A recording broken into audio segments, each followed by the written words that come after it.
Sir Mon, may nagpapatanong po, yung bracelet na suot ni Bianca, may story ba behind it or gusto lang niyang bilhin yun or gift sa kanya by someone?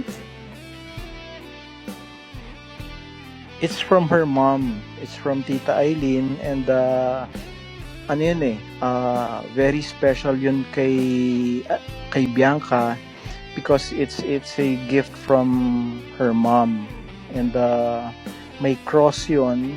It's been with her for so many years and kanya-kanya kasi kaming meron kaming mga special na jewelry. Yun yung kay Bianca. Sa akin meron din akong Saint Benedict.